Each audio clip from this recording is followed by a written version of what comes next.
É verdade que o calvinismo diz que o arminianismo é heresia e nós não somos irmãos em Cristo? É verdade que lá em Dort foi julgado que o arminianismo é heresia e deve ser abominável? Para responder isso, eu quero usar esse vídeo aqui do professor e pastor Franklin Ferreira. Dentre muitas graduações, ele é doutor em divindade pela Universidade Puritana Reformada nos Estados Unidos. Olha o que ele diz sobre sermos irmãos em Cristo ou não e se o arminianismo é heresia. Escute. E foi muito repetida, tem a ver com os arminianos. Será que nós podemos chamar de irmãos os arminianos, já que existem diferenças teológicas significativas entre calvinistas e arminianos? O que o senhor pode falar a respeito disso? Amanhã de manhã eu vou trabalhar um pouquinho sobre o próprio sínodo de Dort.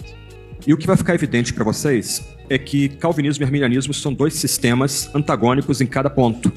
Eu fui nascido e criado numa igreja batista, oriunda da Convenção Batista do Sul dos Estados Unidos. E geralmente batistas têm um tipo de via média. Então, eles dizem que eles são calvinistas de um único ponto, eles mantêm a ideia da perseverança dos santos, enquanto os demais 4 pontos são tipo de arminianismo simplificado, alguma coisa desse gênero.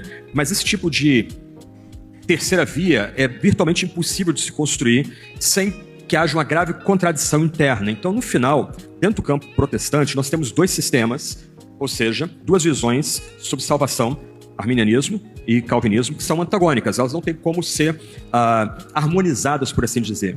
Mas desde Dort, isso não quer dizer que calvinistas têm tratado arminianos como hereges.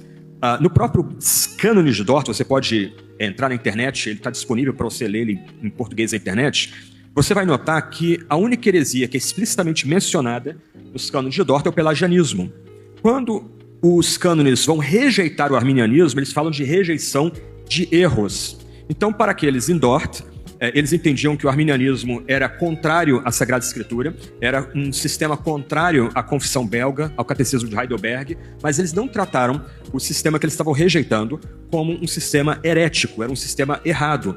E é interessante que um conselheiro, um inglês chamado William Ames, um teólogo muito importante daquela época, do século XVII, e também foi muito famoso no século XVIII. A obra dele no século XVIII era mais lida que as Institutas da Religião, o título seria o âmago da teologia. Ele vai dizer mais ou menos o seguinte, eu vou citar a frase dele na íntegra amanhã, que o arminianismo é um erro, não heresia, ainda que o arminianismo tenha algumas inconsistências internas que podem levar aqueles que abraçam o arminianismo para a heresia.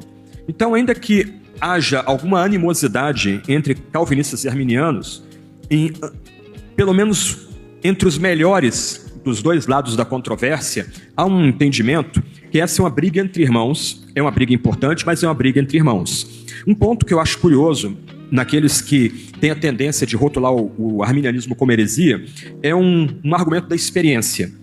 Talvez a minha experiência seja similar a muitos de vocês. Eu fui criado na igreja batista, com um sistema de apelo, com noções de escolher Jesus, o banco dos ansiosos, ali onde aqueles que recebiam apelo vinham à frente e sentavam. Eu lembro dos hinos que se cantavam em nossa igreja, Manso e Suave, Jesus Conquistando, Que Segurança Sou de Jesus, hinos compostos por arminianos ou pentecostais, isso era cantado em nossas igrejas.